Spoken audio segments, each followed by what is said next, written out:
स्वः तत्सवितुर्वरेण्यं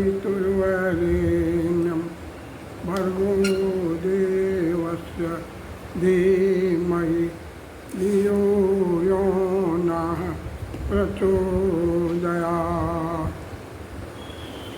अष्टसिद्धि नवनिधि के दाता सब समर्थ गायत्री माता।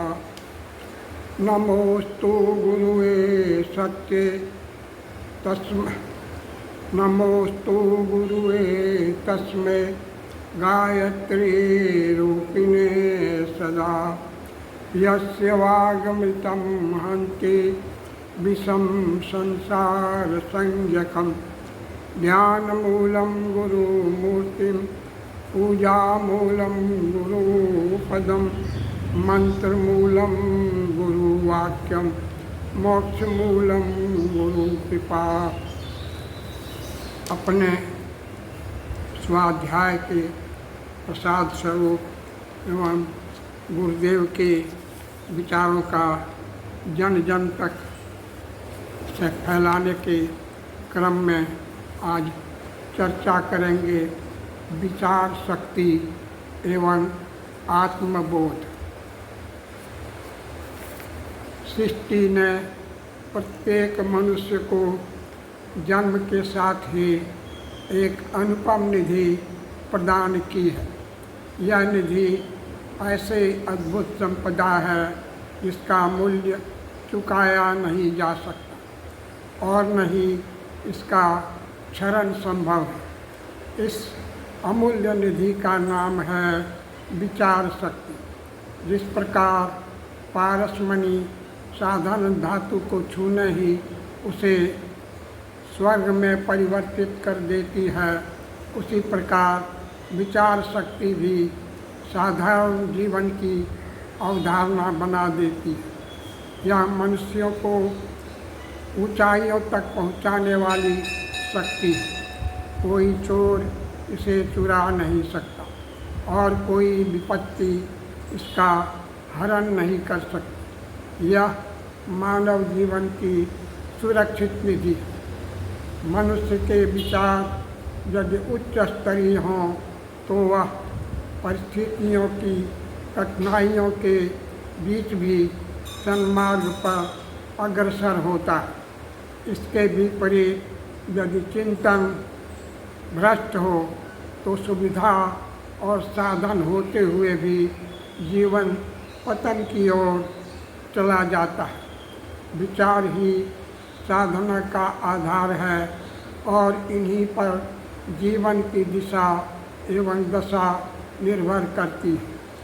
संपन्नता, वैभव, यश, प्रतिष्ठा, शक्ति और प्रभाव ये सब विचारों की ही देन है। जैसा चिंतन होगा वैसी ही विचारधारा बनेगी। जीवन की उपलब्धियां विचारों की गुणवत्ता पर ही आधारित होती है। विचार शक्ति का महत्व पारसमणि से भी कहीं बढ़कर है। पारसमणि केवल धातु को स्वर्ण में बदल सकती है, परंतु विचार शक्ति व्यक्ति को साधारण से असाधारण, सीमित से असीम और नश्वर से अमरत्व की ओर ले जाती है।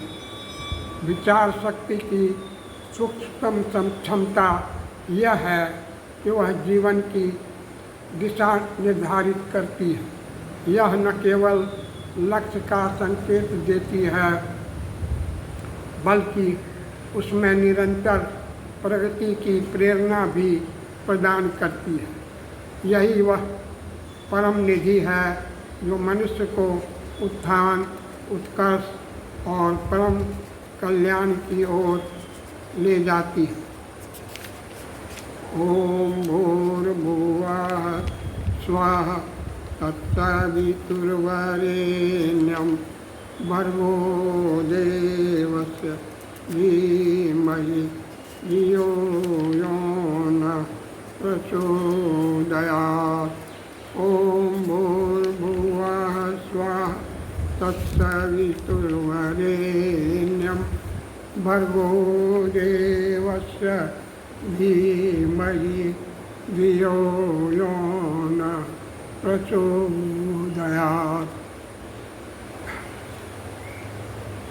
चरित्र निर्माण में एक आवश्यक तत्व है आत्मबोध। मनुष्य का वास्तविक स्वरूप केवल शरीर और मन तक सीमित नहीं। शरीर तो मिट्टी से बना नश्वर आवरण। मन भी परिस्थितियों के अनुसार बदलता रहता है, किंतु आत्मा शाश्वत, अजर, अमर और अविनाशी है। वहीं आत्मा जीवन की धुरी है, चेतना का स्रोत है और संपूर्ण अस्तित्व का आधार है। उपनिषदों ने आत्मा को अमृत तत्व कहा है। ईशावास्योपनिषद उद्घोष करता है, ईशावास्यम इदं सर्वम यत्किंच जगत्या जगत, अर्थात इस संपूर्ण जगत में उसी दिव्य आत्म तत्व का वास है। यही आत्मा प्रत्येक वाणी में व्याप्त होकर जीवन शक्ति और प्राण प्रदान करती है। मनुष्य के भीतर की चेतना, विवेक, प्रेम और करुणा का प्रवाह है, वह आत्मा से ही प्रकट होता है। जब यह आत्मचेतना सक्रिय होती है तो व्यक्ति के विचार और कर्म पवित्र हो जाते हैं। छांदोग्य उपनिषद में कहा गया है, सत्यम ज्ञानम अनंतम ब्रह्म। ब्रह्म अर्थात आत्मा सत्य स्वरूप है, ज्ञानमय है और अनंत है। यही अनंत चेतना मनुष्य को पश्चा से ऊपर उठाकर दिव्यता की ओर ले जाती है। शरीर और मन तो साधन मात्र है, परंतु आत्मा ही वह ज्योति है जो उन्हें दिशा देती है। आत्मा का अनुभव तर्क या बाहरी प्रमाणों से संभव नहीं है। यह साधना, ध्यान और अंतर्मुखता से ही सुलभ होता है।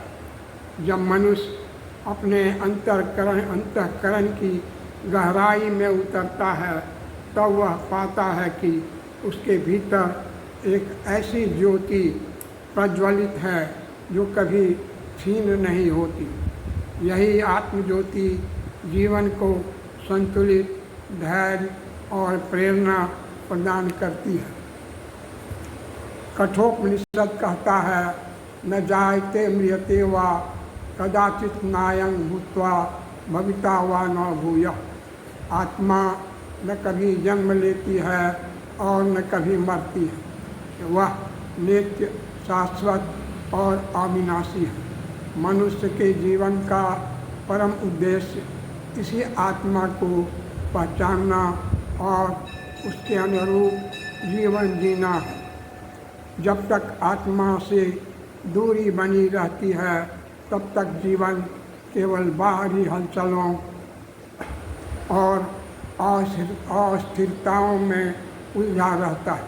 परंतु जैसे ही आत्मसंपर्क स्थापित होता है, वैसे ही जीवन ऊंचे आदर्शों, श्रेष्ठ कर्मों और दिव्य विचारों की धारा में प्रवाहित होने लगता है। शरीर और मन तो क्षणभंगुर है, पर आत्मा शाश्वत और दिव्य है।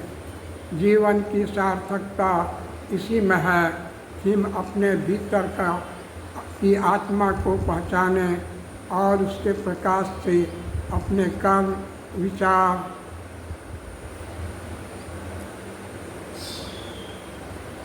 और संबंधों को अवलोकित करें। यही आत्मबोध मनुष्य को सच्चे अर्थों में मुक्त, निडर और आनंदमय बनाता है। आत्मा की साधना केवल दार्शनिक चिंतन नहीं, बल्कि जीवन का व्यावहारिक मार्ग है। यह साधना मनुष्य को शांति, प्रेम और अमृत की अनुभूति कराती है। बृहदारण्यक उपनिषद का उद्घोष है, अहम ब्रह्मास्मि, मैं ही ब्रह्म हूँ। यह उद्घोष आत्मा के अद्वैत सत्य की ओर संकेत करता है। इस सत्य का बोध होते ही जीवन में एक ऐसा प्रकाश भर जाता है जो अज्ञान को मिटा देता है, मृत्यु को अमृत में और अंधकार को प्रकाश में परिवर्तित कर देता है। आत्मा का बोध ही जीवन का परम पुरुषार्थ है और यही शाश्वत ज्योति मानव को उसकी दिव्य धरोहर से मिलती है। ये प्रकरण अखंड ज्योति के जुलाई माह से ही लिया गया है। जिनको भी ये चर्चा उत्तम लगे वे इस वीडियो को लाइक कर सकते हैं, चैनल को सब्सक्राइब कर सकते हैं और अपने दोस्तों के बीच इसका प्रचार कर सकते हैं। और ये कार्यक्रम आपको कैसा लगता है इस पर अपना मंतव्य दें, कमेंट करें। धन्यवाद। सभी सुखी रहे हैं, सभी को सद्ज्ञान मिले, सभी सद्बुद्धि से प्रेरित रहें, सत्कर्म करें। धन्यवाद।